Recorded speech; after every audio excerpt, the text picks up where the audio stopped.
Cuba se ha convertido en el centro de atención no solo para quienes viven fuera y tienen aquí a sus familiares y amigos, también de youtubers e influencers que han venido a documentar la realidad de un país donde se vive con un salario de $10 al mes. La comida escasea, el agua, el gas, y a nivel nacional ha habido 5 apagones masivos en menos de un año. No se le puede llamar de otra manera, lamentablemente, un país en crisis total. Un país donde cada día que pasa se hace más difícil vivir, de donde muchos se han ido y los que se han quedado esperan una mejoría que no acaba de llegar. Y para este video, qué mejor que contar con la experiencia de un norteamericano que fue a Cuba a ver cómo realmente es la vida en Cuba. Fui a Cuba porque realmente, aunque sea de Estados Unidos, siempre he sido un fan, un amante de la historia hispanoamericana, también de la historia española. Y Cuba obviamente fue quizás la parte más importante del Imperio Español. La segunda razón fue porque para los norteamericanos, Cuba obviamente siempre ha sido un misterio. Nos cuentan una versión de la historia cubana, de Cuba ahí en Estados Unidos, tanto en la universidad como en documentales. Sí. En Estados Unidos cuesta $120. ¿Esto cuesta $120 en Estados Unidos? Sí. ¿Cuánto es eso en dólares americanos? Unos 5 centavos. ¿5 centavos? Sí, más o menos. Hay una doctora, te voy a dar el nombre, y dile que le haga 2 recetas, aunque sea, ¿entiendes? Porque sí. Y querría saber realmente cómo era el día a día, la realidad, La Habana, si fue tan difícil grabar ahí, si fue tan difícil vivir ahí, y por eso fui. ¿Qué fue lo que te encontraste al llegar en cuanto al transporte, la comida, lo que viste en las calles? Llegas al aeropuerto y es un poco miedoso porque todo está apagado, no hay luces. Sales del aeropuerto y ves unos cuantos taxis y me esperó un taxista. Yo no sabía si era un estafador o algo así, pero el Airbnb me mandó este taxista y fue una buena persona. Y digo, coño, de repente comenzamos con un coche antiguo de los años 50 y pasar por la ciudad todo apagado, desde el aeropuerto hasta el centro, y ver los ojos de Fidel Castro realmente es algo muy turbio. También algo fascinante si eres amante de esta historia. Y el turista que va a visitar Cuba también depende del transporte. Y aunque algunos puedan pagar los precios del transporte privado y otros no, la crisis de combustible también afecta su movilidad por el país. No, esto fue la razón por la que no pude conocer los sitios que quería conocer, como las playas. Ni siquiera pisé una playa en Cuba. Era bastante costoso. Dicen, eso es el taxi VIP, no para los turistas. Y digo, no me gusta, yo no quiero estar en un coche con turistas. Fue horrible. Y a veces tenías que coger el coche que había y llegar a un sitio que no planificaste porque el coche solo llegue a un sitio, no es como, quiero ir a varios puntos, como funciona aquí en España y el resto de Europa o Estados Unidos. Fue básicamente imposible, pero a la vez esto fue como una realidad y me ayudó a entender un poquito lo que viven los cubanos. ¿Había comida? No había comida tan fácil. Yo no quería comer chuches ni como lo que venden en las tiendas, como en inglés se llama Cheetos. No tienen nada de nutrición.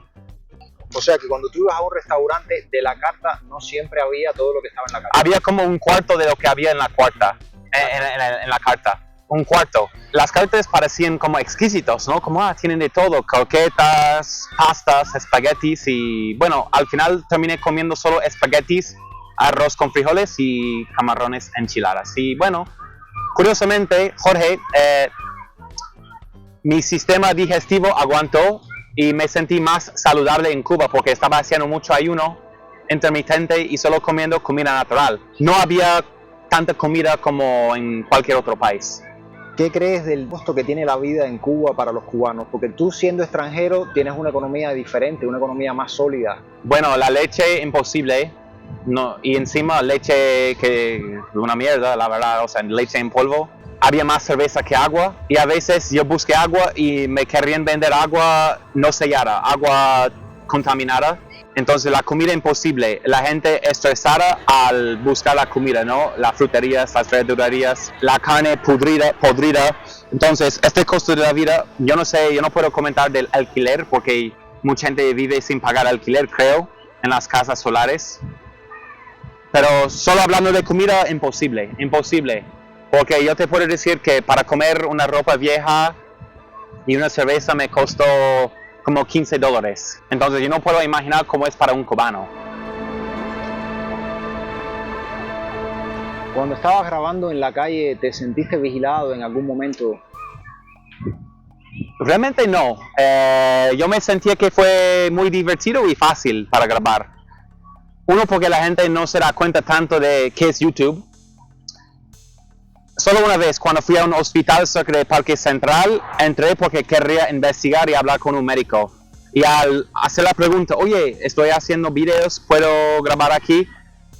Y al salir de ahí, primero el médico me dijo no, pero el médico fue majo, ¿no? Fue amable. Pero al salir de ahí, me siguió un hombre por unas tantas cuadras, manzanas, como decimos en España, y tenía una pinta rara y me estaba siguiendo cerca, vigilando, y esto fue como el único momento que sospeché que era algo raro, pero en el momento no sabía. Antes de ir, ¿qué te habían contado de los cubanos? Sobre la vida en Cuba, ¿qué te habían contado de la vida en Cuba y de los cubanos? Lo que vi es exactamente lo que me habían dicho. No paraban de hablar de que se fue la luz, el corriente, todo muy costoso. Asumía que yo era un millonario, siempre. Me decían que no le gustaba Donald Trump, muchas veces. Decían, Trump, loco, Trump. Me hizo mucha gracia porque solo por ser americano, incluso en Europa, la primera cosa que me dicen las personas es que Trump es un loco, siempre. Me decían que sí, era costoso y que la energía de sentir la necesidad siempre estaba presente. Muchas madres solteras pidiendo con sus niños. Mucha gente mayor tirada en la calle, haciendo ayuda, hermano. Siempre lo que comprobé. También, por alguna razón, yo había investigado que el peligro había aumentado en el país y yo era un poco cauteloso. Yo pensé que tengo que tener mucho cuidado, caminar por las calles por la noche. Entonces me decían, ten cuidado, te pueden robar, te pueden buscar un problema. Y realmente, si soy sincero, no encontré esto en Cuba. A lo mejor no tuve suerte o no me metí por un lugar donde no debería irme. ¿Qué impresión te llevaste de los cubanos? Bueno, gente increíble, por la mayor parte la gente muy educada. Esto para mí es refrescante porque a la gente le interesaba hablar de temas culturales. Los cubanos le interesaba de dónde venía. Muchas personas pues solo querían conversar conmigo y nunca me pidió dinero. Y para viajar a un país y tener estos encuentros como viajero, como una persona que le interesa la cultura, la historia, es algo que no tiene precio. Claramente había jineteros, había personas que querían estafarme, pero yo solo recuerdo las personas así que me querían compartir sus sueños, las películas americanas, querían compartir que sus familiares habían ido ya y que ellos hablan con ellos de los Estados Unidos. Me impresionó la cantidad que sabía los cubanos sobre mi país y cosas específicas como el estado de Minnesota, de Iowa, de Wisconsin, de California. No hablaban como Estados Unidos como si fuera solo Nueva York ni Miami, pues sabían mucho de Estados Unidos y de España. Los cubanos pues le tienen mucho cariño a España y podían hablar de los matices de España, aunque no habían salido del país. Este nivel cultural que tienen los cubanos, que para mí es sorprendente, porque para llegar a este nivel cultural, como tú, Jorge, tienes que viajar y tienes que estudiar mucho. Y los cubanos, como te he dicho, los mayores, la gente que tienen 30 años y pico, pues eran así, por la mayor parte, sí.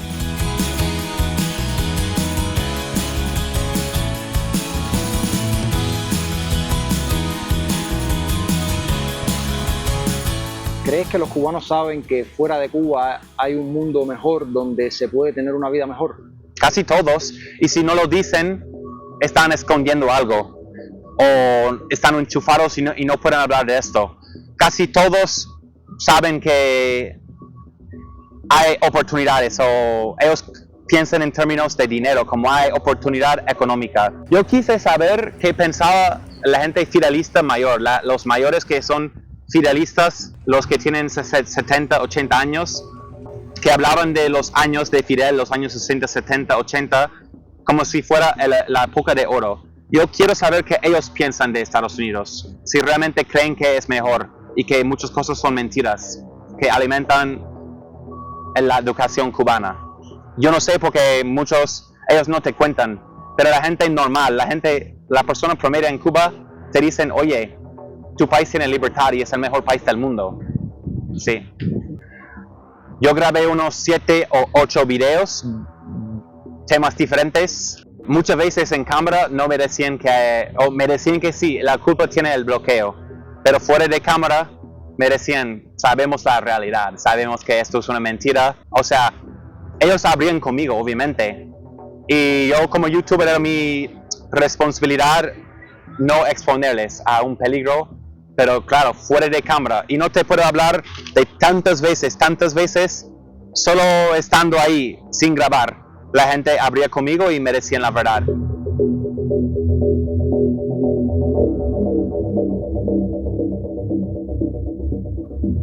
Algunas veces conocí personas que estaban tomando wiki y empezaban a enseñar su verdadero lado y sus creencias sobre su rencor y odio para mi país. Porque ellos, sin beber alcohol, mantienen esta fachada, pero bebiendo decían, todo tiene culpa de los Estados Unidos. Yo escuchaba respetuosamente, pero ellos, sabes, realmente creen que el bloqueo tiene culpa de todo. Todo el que visita Cuba cuando sale del hotel a las calles a conocer verdaderamente el país se da cuenta de los problemas que enfrenta la población cubana. Siempre la corriente, la luz, la alimentación, la medicina, medicamentos y la libertad de expresión y la escasez. No existe trabajos que te pagan de forma digna, sin hacer algo mal. De todo lo que viste en Cuba, en los días que estuviste y de todo lo que grabaste y lo que viste en general, ¿qué fue lo que más te impactó, lo que más te sorprendió, lo más duro que viste y lo que más te gustó también?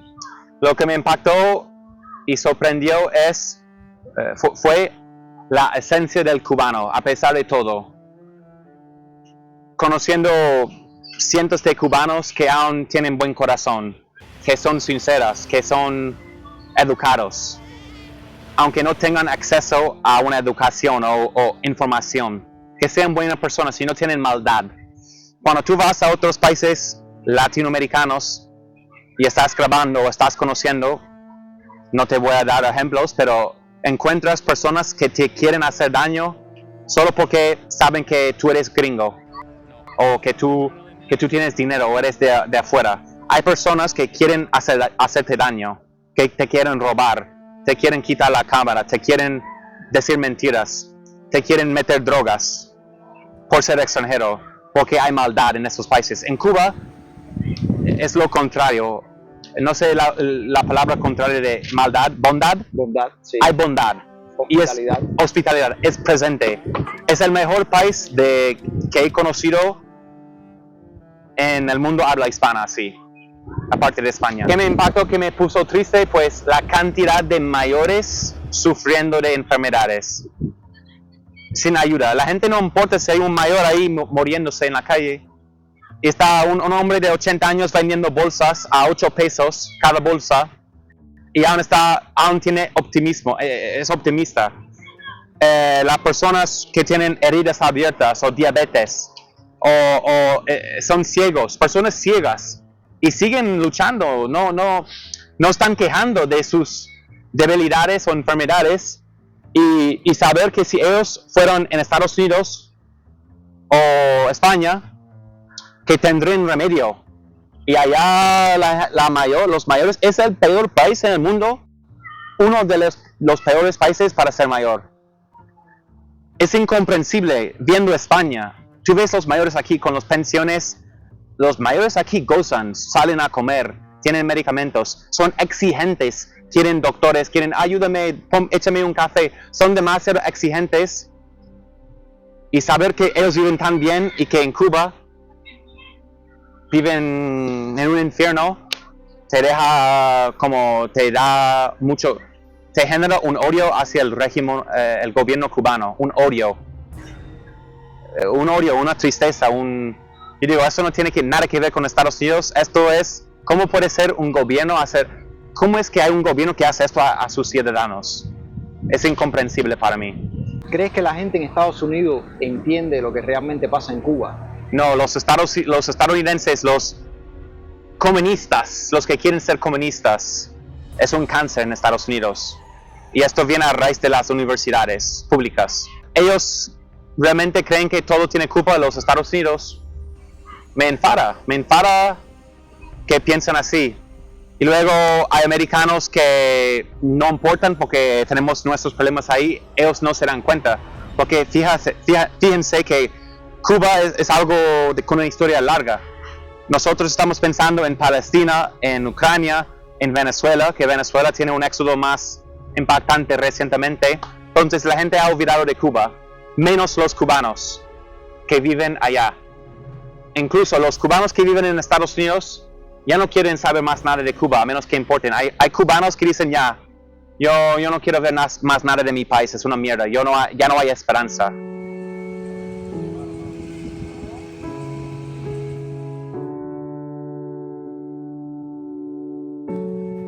Entonces, a los cubanos, quiero agradeceros por ser tan hospitalario conmigo.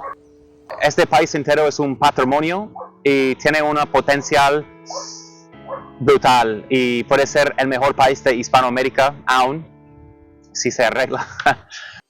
Pero la gente cubana, la esencia, es lo que yo voy a llevar esto. Y nunca voy a olvidar de las personas con quien hablé ayer. Y bueno, que sigas echando para adelante y un saludo a los cubanos. ¿Qué voy a hacer? Bueno, familia, agradecerle a Elliot por su visita a Cuba, los videos que sacó mostrando la realidad de nuestro país. Una realidad que muchos de nosotros, los que creábamos contenido en Cuba, reflejábamos cada día, que muchos nos hemos tenido que ir y que ahora aún desde afuera seguimos al tanto de lo que sucede en nuestro país. Familia, gracias por haber llegado hasta esta parte del video. Pasen por el canal de Elliot, apóyenlo con una suscripción, dejen un like en este video si les pareció interesante, compártanlo con sus amigos y familiares y suscríbanse para que nuestro canal y nuestra familia continúe creciendo y así podamos llegar a más personas. Los quiero.